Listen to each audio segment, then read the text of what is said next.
assess, diagnose, or treat any mental health or illness condition. Please consult your physician, psychiatrist, or psychotherapist for personal matters.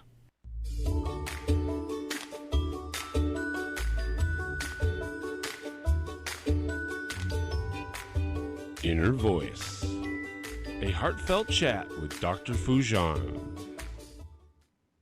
Hello, everyone. I'm Dr. Foojan Zeine, and hello to Sean in studio, and a big hello to all of you.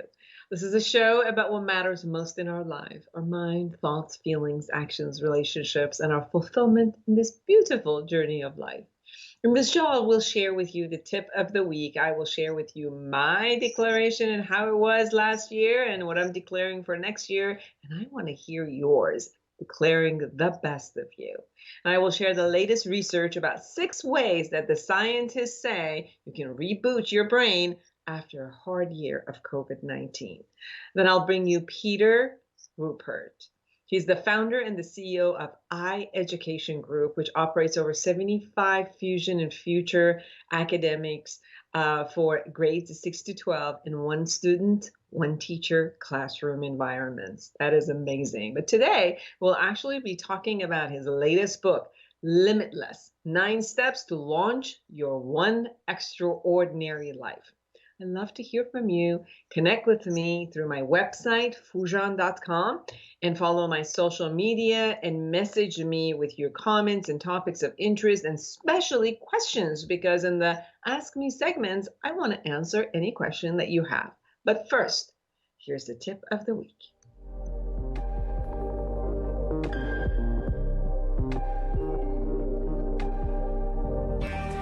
Have you ever wished you could just wake up one day, reach across your nightstand, and hit the life reset button? Let's face it, the struggles and frustrations of everyday life leave millions of women and men around the globe yearning for a new way. And the new way is right here in Life Reset, the awareness integration path to create the life you want, by Dr. Foojan Zeine. You can get it now at foojan.com or amazon.com. Life Reset, the awareness integration path to create the life you want. You deserve it.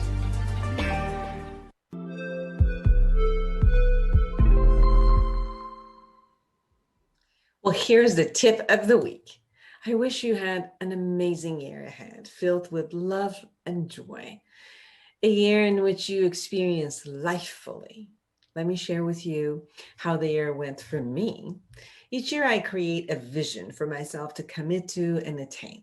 I've committed towards being authentic, transparent, connected, happy, joyous, and passionate, loving and accepting, and forgiving and expressive, and most of all, to be on integrity. I've kept up this way of being most of the hours and most of the days, and at times when I wasn't all 100% there. I shifted back to my commitments as quickly as possible that after I caught myself, right?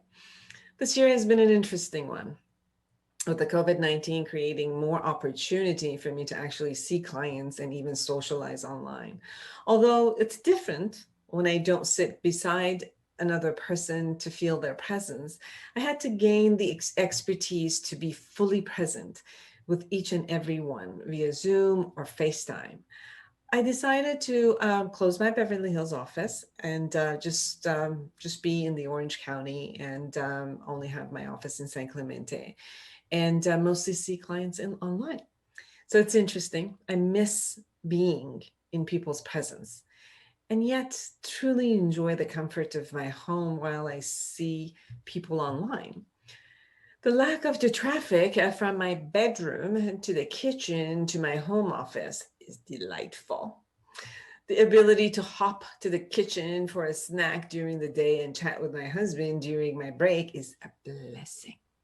I used to be known for never being home and did not know how this staying at home norm would turn out to be. Surprisingly, I really enjoy being and working from home and don't have the old need or the desire to always be out anymore. My connection with my clients stayed in the same and even at times appreciated each other more it appeared to me that connecting from home for both my clients and I made the professional relationship a little bit warmer. I acknowledge that for some, it just didn't work and they needed to come to the office, and sitting in the office with masks and then which did not allow us to see each other's facial expression. It was a bit of an inconvenience, but yet, a responsible way of being together. And so far has saved me from getting COVID, or my clients from getting COVID. So there were many losses, and I had to grieve many normal ways of being and acting. I really had to grieve the ability to go to restaurants and get entertained and go on trips and having the friends over or going to friends' houses. And there was a lot of loss, although there was a lot of gain, but there was a lot of loss also. So overall, I went through the transition smoothly, and I know that with a lot of the people who are around me, we're trying very hard to kind of like adjust to what it was and trying to figure it out. And it's no longer a short-term concept. It's already been 10 to 11 months, and we don't even know how long it's going to take and how long it's going to be. So the notion of both my husband and I working from home and being at the same location for 24 hours was very new. He used to travel a lot, and I used to work 12 hours a day at my office. So we made it actually possible, and we actually made us closer. Previously, we both needed lots of space and not to kind of like suffocate each other, and yet found ways to give each other room to breathe while we enjoy knowing that the other one is in the close vicinity, and then connect multiple times during the day. I think that probably is the key to finding ourselves being closer to each other. My promise was to fall in love every day, and guess what? I accomplished that promise. I created falling in love every day. And I think that I really like this, and might experience separation anxiety if all goes back. We have to go back to the previous ways. We welcomed an addition of our family, and a little Pomeranian, little cutie who just brought a lot of ultimate love and joy. I finished the Awareness Integration Therapy book, which is a manual for therapists and coaches to be able to do the model for their clients. They're going to be published. And then with two amazing colleagues, we are almost finishing the Intentional Parenting book, which will be published in May 2021. I have about 7 weekly shows, radio and television shows in Farsi, and 2 in English, in live podcasts and live Instagrams. And I'm very thankful. I feel blessed, and for everyone who has been here, who has been part of my life, who has supported me, or have then allowed me to be their support. I learned more than anything to be flexible with life, as it brings surprises every day, and to continue with what I believe in, no matter what the circumstances are. So I'm ready for more in 2021, and I hope you are. Teaching the awareness integration model in hopefully Cal State Long Beach, conducting multiple research with children, childcare, schools, and family therapies, and creation of an app for the awareness integration model so everybody can access it through their phone, and facilitating online workshops and for public, and then courses for therapists. I'm on a roll, I'm telling you, and I'm excited. So now let's talk about you. How about you? I want you to look at how was your last year. What did you learn about yourself? What was the toughest time that you had to endure? What were the ways that you were flexible and you had to be flexible, or you chose to be flexible? What were all the achievements in different areas of your life? What were some of the areas that you actually, it was new to you, and this whole time allowed you to actually look at that? What were your losses, and how did you handle your loss? What are your commitment to create next week, next year, next month? And how do you commit to be? And who do you commit to be? So write down your declaration and live them. Be the one that you have always dreamed of being, and wishing you to be and act the best of you, effortlessly and inspire the best of everyone around you.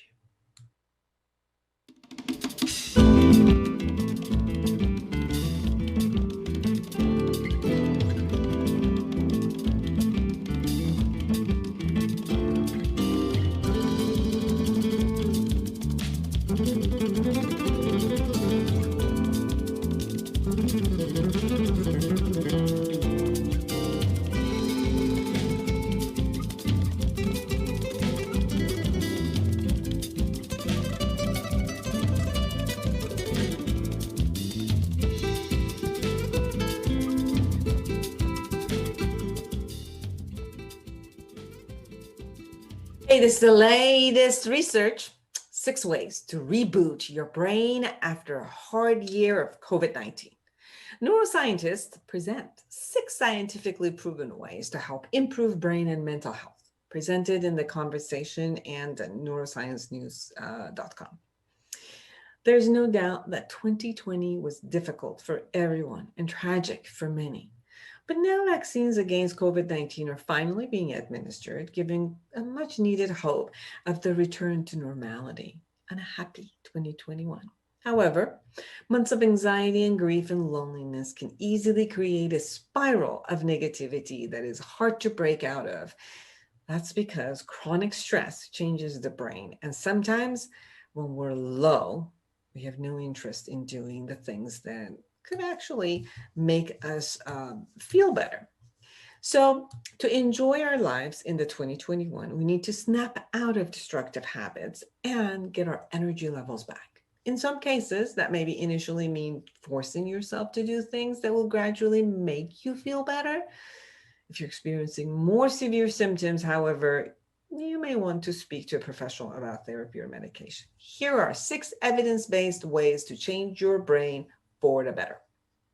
1, be kind and helpful. Kindness, altruism, and empathy can affect the brain. One study showed that making a charitable donation activated the brain's reward system in a similar way to actually receiving money. This also applies to helping others who have been wronged. Volunteering can also give a sense of meaning in life, promoting happiness, health, and well-being. Other adults who volunteer regularly also exhibit greater life satisfaction and reduce depression and anxiety. In short, making others happy is a great way to make yourself happy. 2, exercise. Exercise has been linked with both better physical and mental health, including improved cardiovascular health and reduced depression. In childhood, exercise is associated with better school performance, while it promotes better cognition and job performance in young adults. In older adults, exercise maintains cognitive performance and provides resilience against neurodegenerative disorders such as dementia. What's more, studies have shown that individuals with higher level of fitness have increased brain volume, which is associated with better cognitive performance in older adults. People who exercise also live longer. One of the very best things that you could do to reboot your brain is, in fact, to go out and get some fresh air during a brisk walk, run or cycling session, to make sure to pick something you actually enjoy to ensure to keep doing it over and over again. So 3, eat well. Nutrition can substantially influence the development of health and brain structure and function. It provides the proper building blocks for the brain to create and maintain connections, which is critical for improved cognition and academic performance. Previous evidence has shown that long-term lack of nutrients can lead to structural and functional damage to the brain, while a good quality diet is related to a larger brain volume.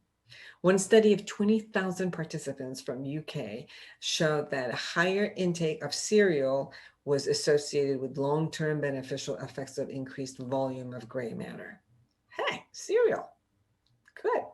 A key component of central nervous system, which is linked to improved cognition. However, diets rich in sugar, saturated fats, or calories can damage neural function. They can also reduce the brain's ability to make new neural connections, which negatively affect cognition. Therefore, whatever your age, remember to eat a well-balanced diet, including fruits, vegetables, and cereal. 4, keep socially connected. Loneliness and social isolation is prevalent across all ages, genders, and cultures. Further elevated by the COVID-19 pandemic, robust scientific evidence has indicated that social isolation is detrimental to physical, cognitive, and mental health.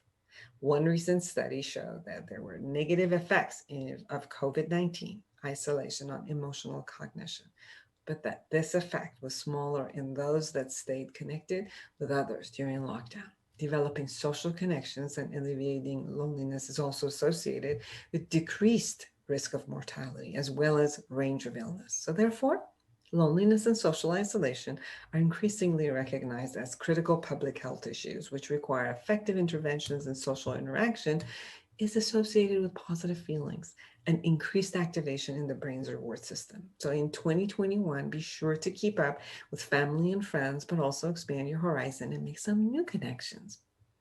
5, learn something new. The brain changes during critical periods of development, but it's also a lifelong process. Novel experiences, such as learning new skills, can modify both brain function and the underlying brain structure. For example, juggling has been shown to increase white matter, tissue composed of nerve fibers, structures in the brain associated with visuomotor performance. Similarly, musicians have been shown to have increased gray matter in the parts of the brain that process auditory information. Learning a new language also change the structure of human brain. So, a larger view of the literature suggests that mentally stimulating leisure activities increase brain reserve, which can instill resilience and be protective of cognitive decline in older adults, be it chess or cognitive games. And the 6th one, and the most important one, sleep properly. Sleep is an essential component of human life, yet many people do not understand the relationship between good brain health and the process of sleeping. During sleep, the brain reorganizes and recharges itself and removes toxic waste byproducts, which helps to maintain normal brain functioning. Sleep is very important for transforming experiences into our long-term memory, maintaining cognitive and emotional function, and reducing mental fatigue. Studies of sleep deprivation have demonstrated deficits in memory and attention, as well as changes in the reward system, which often disrupts emotional functioning. Sleep also exerts a strong regulatory influence on the immune system. If you have the optimal quantity and quality of sleep, you will find that you have more energy, better well-being, and are able to develop your creativity and thinking. So happy new year, and let's make the most of ourselves in 2021 and help others do the same.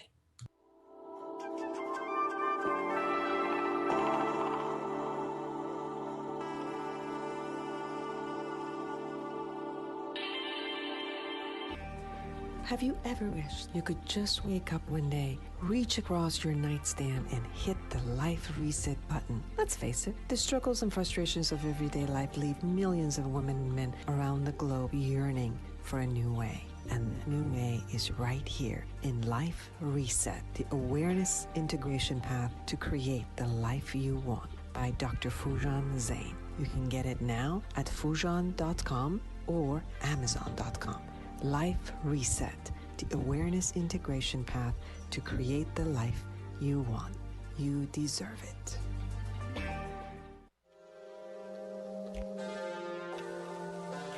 Well, hello everyone, and welcome back. I'm Dr. Foojan Zeine, and I am excited to have Peter Ruppert with me. He's the founder and the CEO of iEducation Group, which operates over 75 fusion and future academies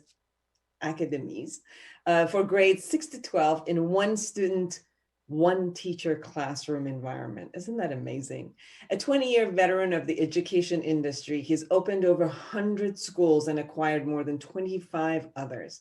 He's been the president and the CEO of organizations in the private school, charter school, and early education industries, and sat on his local public school board for 5 years. Today, we're going to actually talk about his new book, Limitless: 9 Steps to Launch Your One Extraordinary Life. Yes, your one extraordinary life. Welcome to the show. Thank you, Doctor. Great to be here. Thanks for having me on. I went through your book, and first of all, I just want to say that I was really excited about hearing your school. So if you don't mind, I really want our audience to know about your school first, because I think it's fantastic for people to have the ability, especially for the ones who can't adjust to the system that's out there for their school. But we've seen more than the past 10 months or 11 months because of the COVID, how much this concept of online school, how much this concept of one-on-one, connection that a teacher and a student can have is so important. So can you talk a little bit about that before we get to your book, Limitless? Sure, absolutely. So our company is called Foojan Education Group, and we have, as you mentioned earlier, a little over 75 schools, physical schools across the country under the Foojan Academy umbrella or the Futures Academy umbrella, including many, many in the California area. And we also recently launched, right before COVID was coming on board, we were fortunate in our timing, a virtual school. And so now we're providing one-on-one education where our teachers can really be not just educators, but mentors as much as they can be teachers. And it helps us reach students who have struggled for lots of different reasons.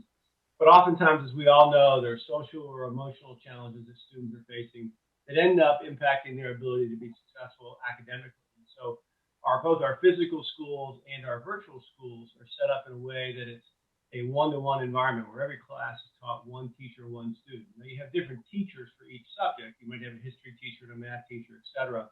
But it's all about that complete customization of the educational experience where teachers can, like I said, be mentors for the students as much as they can be educators, so that they really can reach these students in 6th through 12th grade and deliver life-changing results in many cases. Absolutely, because right now we see a lot of the kids were having issues dropping out from the high school. So it seems like your model of the school system really entices them to kind of keep at it, move forward, and create their own version of their own success out of this versus going into a system that they might not necessarily be successful. No doubt. And that's the beauty of the customization we can provide, because so often students feel like they're just a cog in the wheel and they don't really understand what it all means and how all these different subjects kind of tie together. But when our teachers have that chance to be working with a student one-to-one, they can customize the particular subjects, oftentimes around the passions and interests of a student, and help bring subjects like science and math to life when it relates closely to some of their hobbies and interests. And we've seen that's just a powerful recipe to really get students engaged, get them back on track, and with the mentoring on top of it, just enable them to really have much better success. How can they find your school?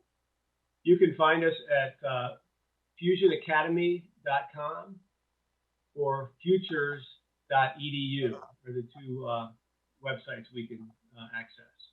Wonderful. Now, let's talk about your latest book, Limitless: 9 Steps to Launch Your One Extraordinary Life.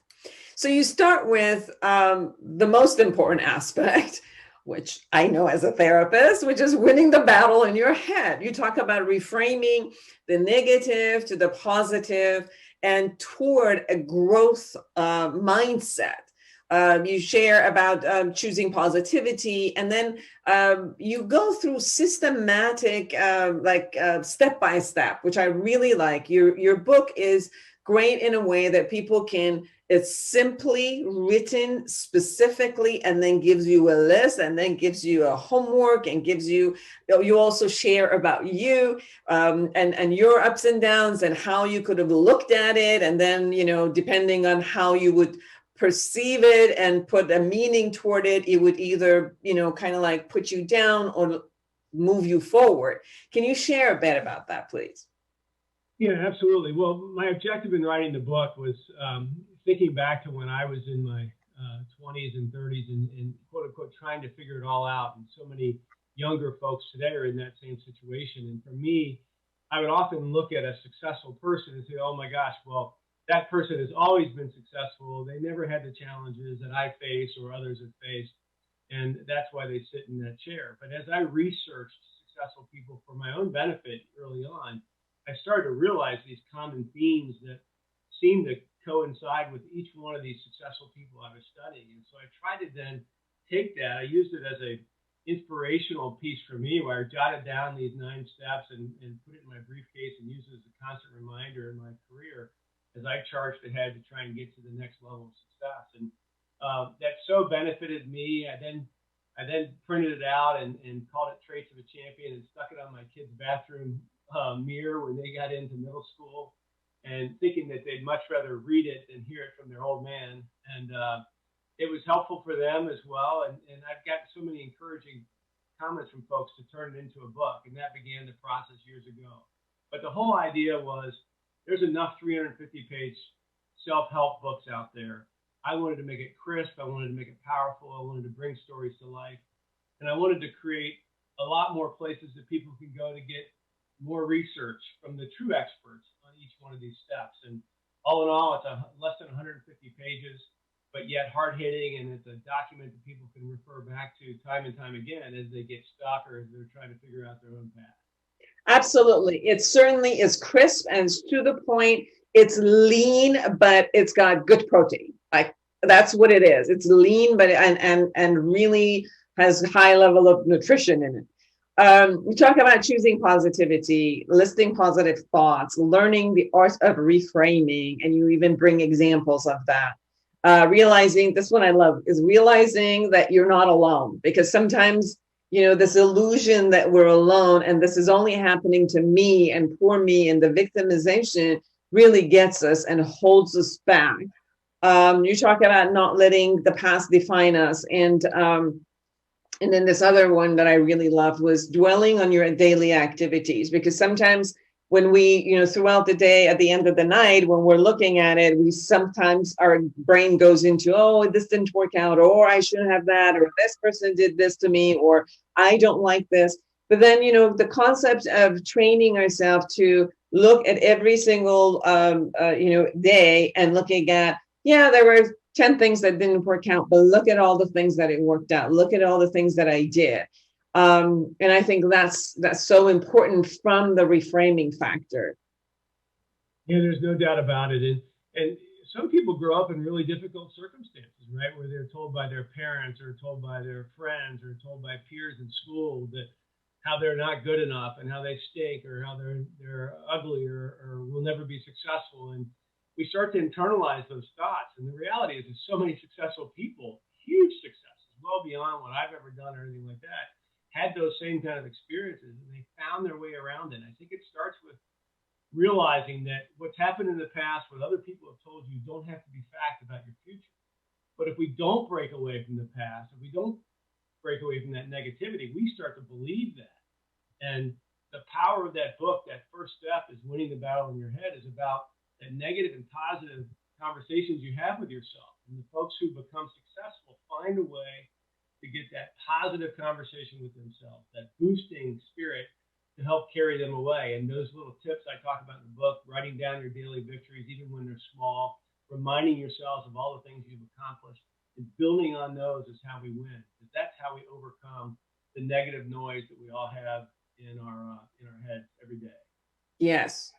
Then you also talk about find and follow your passion. We talk a lot about, how when you got to do what you got to do, and then there's a pathway that, okay, everybody's got to go through this, then sometimes we blend in but lose ourselves. And I'm sure that you also see this in the children that in your school, that somehow if they can find their own passion in something, even in learning, like passion in learning gets them to move forward, even with the toughest subject, because none of us really all liked, all subjects in school. We just kind of like have to bear and go through it because we've got to. But there are things that we're passionate about, and you talk about how to create create and find, and then as you find it, then follow and kind of like live your passion. Share about that, please. Sure, absolutely. And you know, what I differentiate is I don't think any of us has one passion, right? And sometimes people make the mistake of finding and following your only passion. And for instance, when I was a kid, I was a sports junkie, right? And I could have said, well, my passion is sports, and I'm going to spend all my energy chasing some kind of a sports dream in and around that industry. Well, I quickly, as I got to be an adult, realized that to get into that business, even if you're not an athlete, but to get into that business is very, very tough. And so all of us have to think about how our passions can change over time. And we need to look deep in ourselves to see what skills do I have? What are things that are interesting me? What kind of research do I do to get me jazzed up? Because at the end of the day, to be successful, you've got to be jazzed up about what you're chasing. And I encourage folks to really think about what are the strengths that they have? What are those skills that they can really leverage? And then finding ways to leverage those skills in any kind of career path that they might pursue. And like I said, that your passions may change. The important one is find one and go all in, because it's a combination of being passionate about something and willing to do the hard work. And the passion is nothing but the gasoline that fuels the hard work to help you ultimately achieve your dreams. But you also say clarity starts with taking action and not just thinking about it. And it is so true, because sometimes when we have a clear vision, like whether it's the passion or is the goal or the vision that we have, yes, that's important to create the clarity there. But many times when we actually try to put that vision into work and take the action on it, then we see there's so many other aspects of it which we haven't really cleared. I know I do a lot of international speaking and, in conferences, and as long as it's only in my head, it sounds so good. And then the minute I start practicing and I start talking, I'm like, oh, what did I just say? Because what is in our thoughts and action coming out and actually doing something makes it into a concrete level that you can observe and you can adjust and you can evaluate, versus only being as a thinking process. And you also share that success brings opportunities, and in action and in those opportunities, also you can find your passion. So it doesn't have to always just sit. I'm not going to move until I find my passion. Sometimes you need to move, and then within that movement, you actually find your passion. No doubt about it. And that is just so true, is that you can't sit around and wait for your passion to come to you, because it's out there. You just have to try different things, and you have to get involved and really dig deeper, and eventually it'll come forth. And it's oftentimes built on some skill or some capability we have, and putting those into action is where we're going to really get jazzed up about, gosh, look what I can accomplish when I leverage these ideas and I build it around the vision of what I want to become. So, but you're right. So many folks have these visions dancing around in their head, and it goes back and forth, only to be replaced by the next great vision that pops in their head, or the next great passion. And too often we lose any chance of pursuing our dreams because it never gets out of our head. In fact, even today, I tell my kids when they tell me, oh, I want to go do this and I want to go do that, and I say, well, have you written it down? And it drives them crazy, but I've learned so much over the years that until you write some kind of dream down, it's just a dream that's going to drift away. Until you take the time to write it down with specificity and really kind of describe what your life will look like when you get to that vision, when you follow that passion. And that'll help your mind get set around that. And it's amazing how the mind works, how it helps you kind of charge toward that, even subliminally, when you don't even realize it's happening. Right. It's interesting, you said in your book, dream big, then make it bigger. Say a bit about that. Could you share about, look at the dream and seeing your vision and dream. Does it excite you? Do you feel energized when you think about it? Do you know why you want to achieve it so badly? And then write it down. And then make it bigger. So how come you do big and then make it bigger? Well, my whole point on that is I believe that we're all kind of limited by our intuitive sense, the paradigm we live in about what is possible in our day-to-day lives. And so, I challenge people, and I challenge you in the book, is that what we think about is big today might be a step up, might be a major movement forward, but is it really as much as we have the capabilities to do? And we all underestimate our capabilities of what we can possibly do on this earth. We all have different, unique, but equally powerful gifts that we were born with. And so I encourage folks to get past that intuitive fence, if you will, that limits our thinking and our possibilities around what we've been told we can do, what others think we are our capabilities, and break through to that. Because those folks who have created amazing successes in any walk of life have found a way to break away from that intuitive fence that held them back. And so that's why dream big, but you could be so much bigger and you can do so much more than you ever think you can. And so make it bigger and break outside, go outside the realm of what you think is a possibility today. Because in our lives, we have not just 5 or 10, but we have 15, 20, 25 years, depending on how old we are, to really accomplish amazing things. But if we limit our thinking, our lives are going to be very similar in 5 or 10 or 15 years than they are today, because we didn't break through that intuitive fence of what the real possibilities for the amazing skill sets we've been blessed with. And can you share a little bit about your way of doing this in your own life, where you had dreamed big, but then you really looked at dreaming bigger than possibility, that was possible? Yeah, again, one of my learnings along the way, and I actually mentioned this as a resource in the back of that chapter where I have the things that you talked about, Doctor.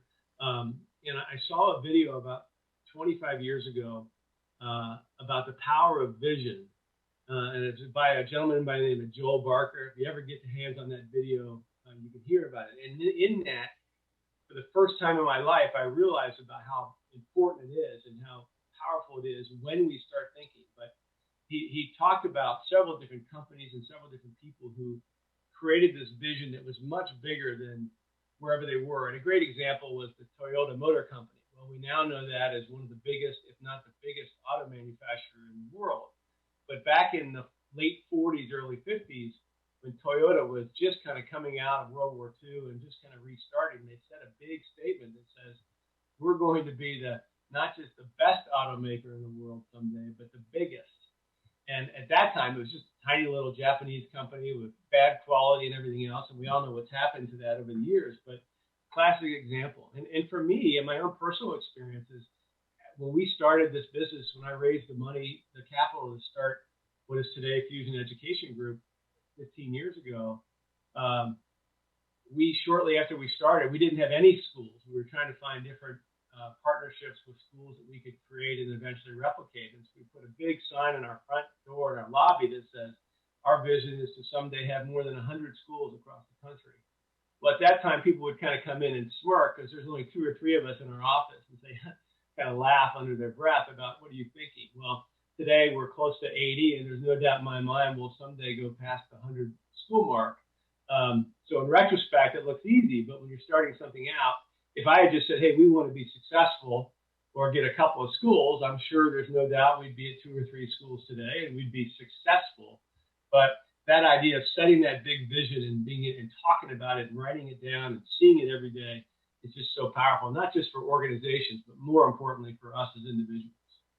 Yes, no, I really get that. I remember when I created my model awareness integration, it was more between me and my clients, just experiencing whatever all the models that I had experienced with my clients, and then bringing it in, setting it up in the model, and then suddenly one of my friends who's her education is in early childhood.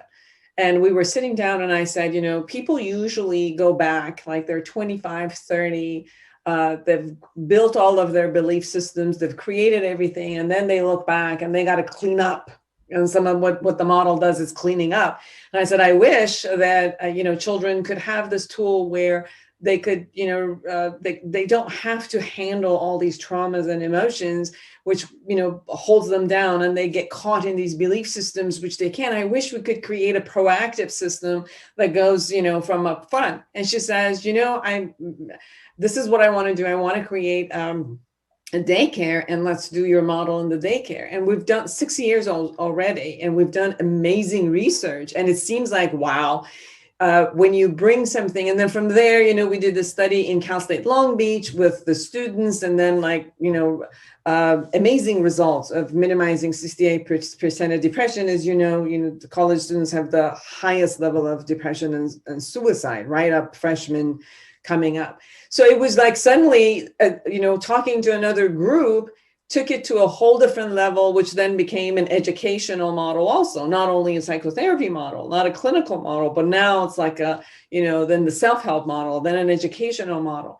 So part of what you were saying about dream bigger than what is like you have this idea and then suddenly it just like, oh, can 7.5 billion people have access to this unique tool just to be able to do that? And then in your book, you say, share your vision with those you trust.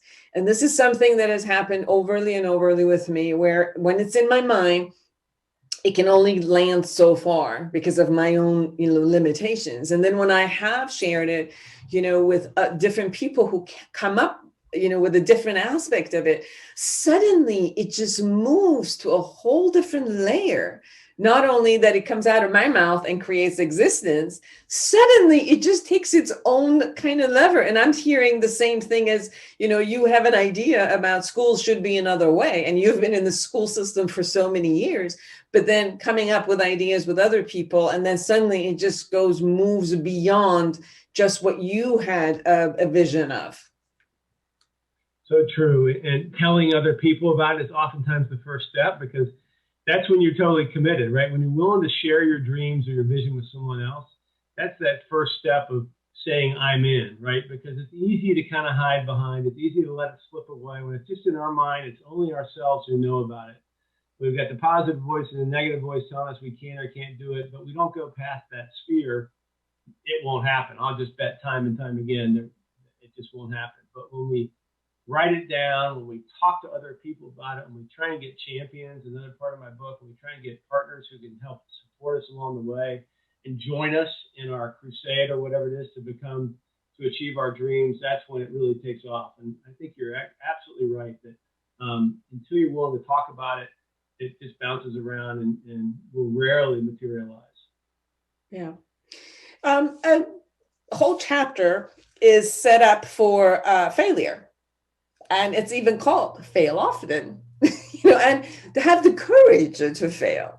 And it's important, it seems like what I've learned is to bring the concept of failure as a part of the growth versus constantly having an avoidance of it. Because if we're afraid of it and we're putting it in a space of avoiding it, then when it shows up, even if in a small scale or a large scale, it really shocks us. But if we, instead of creation of like fail proof, which I don't think it ever happens, but more like expect on certain areas that you're going to fail and you could create this opportunity to move from it. Can you share a bit about your view of this section of your book? Yeah, absolutely. Fail often, and it's often in specifically because of that learning that I've had over the years is that everyone, typically in our society, too often we think about failure as a negative, right? And so what happens if we are afraid to fail, we certainly limit our intuitive sense, our possibilities, in that I'm going to play it safe. I'm going to not take risks. I'm not going to push myself in order not to fail. And those are all the things you have to do if you want to achieve substantial success in whatever it is that your dreams are and that you're pursuing. And so that idea of the best learning we ever get is when we fail by doing something.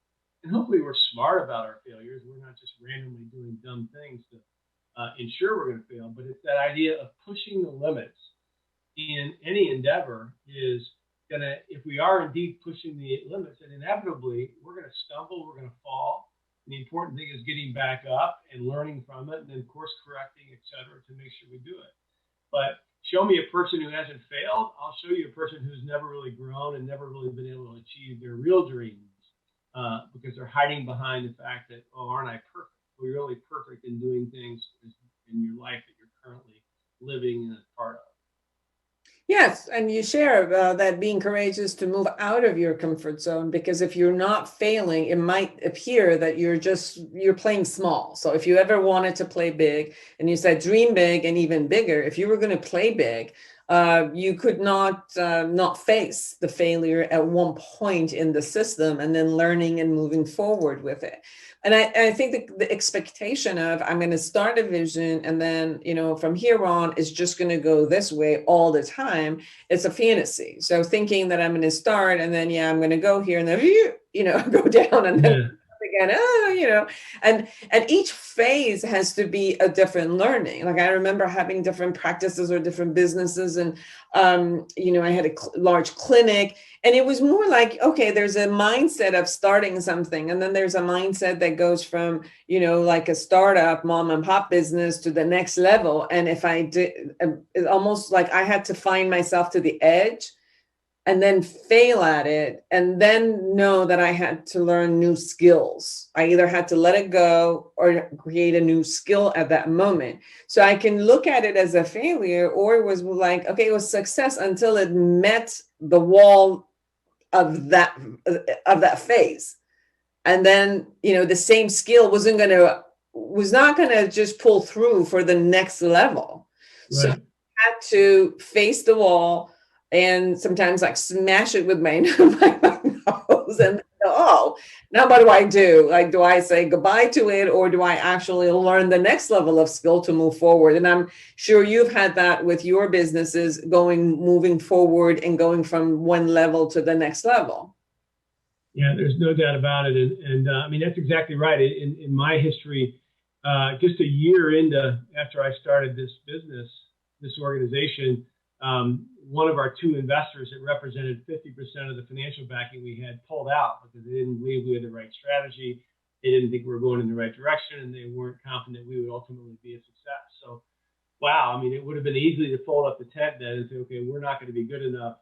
Let's just pass on this and do something else. But yeah, we saw that as part of the journey. And I think that's another thing that people forget, is that we see someone who's been hugely successful with all the different things that you've done. Dr. Zeine, you started as just a normal person way back when, and you've constantly, I'm sure, had a number of failures along the way. But too often we see some successful person and we think, again, oh my gosh, weren't they lucky? Didn't they have all the skills?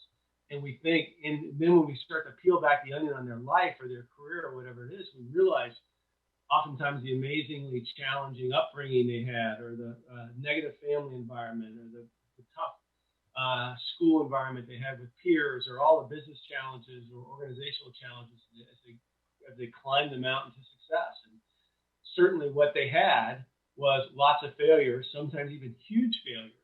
But the ability to keep that in perspective and to keep their eye on that big vision that we talked about earlier, that they were going to find a way. And so they got back up, they course corrected, they found another route up the mountain, and voila, we see them today saying, oh my gosh, what an amazing success. But if we were there on the journey with them the whole time, we would see time and time again where they hit failures both big and small, but had that mindset on the big prize and the vision, and then recourse corrected accordingly.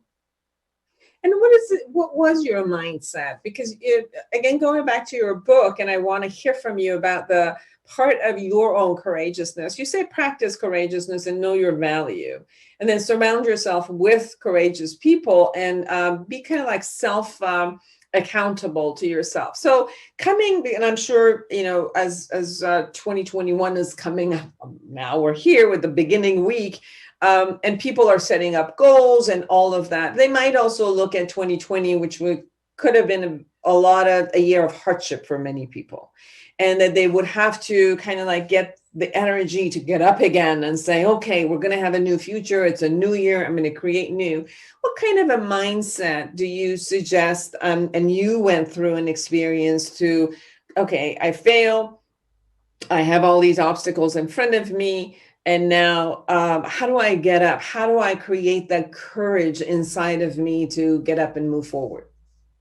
Yeah, great question. And the courage piece is so important, because if we're not willing to make those changes, if we're not willing to do those things we've already talked about, then tomorrow is going to look a lot like yesterday did. And I think that courage is when we think about, okay, if we want to change our life, chances are we need to change our friends. We need to change our peer group. We need to think about a new job or a new career.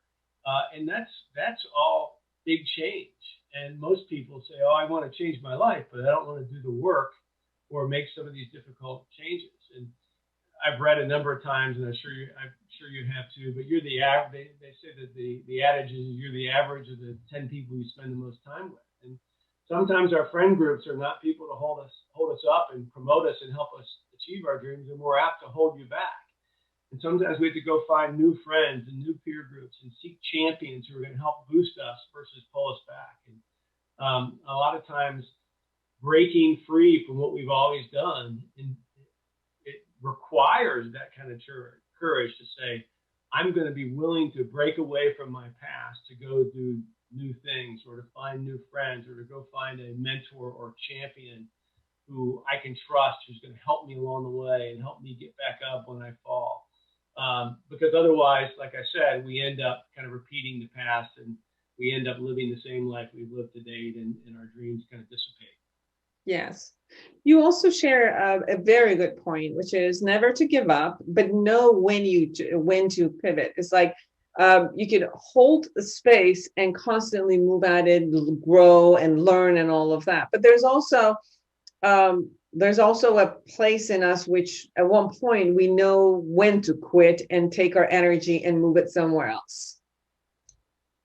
Yeah, great point, and so true. I mean, the never ever give up is an important part of this, right? Because if we're not willing to fail, if we're not willing to be challenged and not willing to say, okay, I'm going to get back up, but we can't keep blindly making the same mistakes. We can't keep chasing after that same dream if we find out that we're hitting too many hitting too many blocks or challenges along the way. So that idea of never giving up, but being willing to course correct is really important, because there's not only one way to achieve our dreams. And sometimes we have to fine tune, learn from our mistakes, learn from our failures, but not keep making the same failures over and over, but instead find a different way, learn from the mistakes we've made, put them to work to find another route to get to what we ultimately want to become.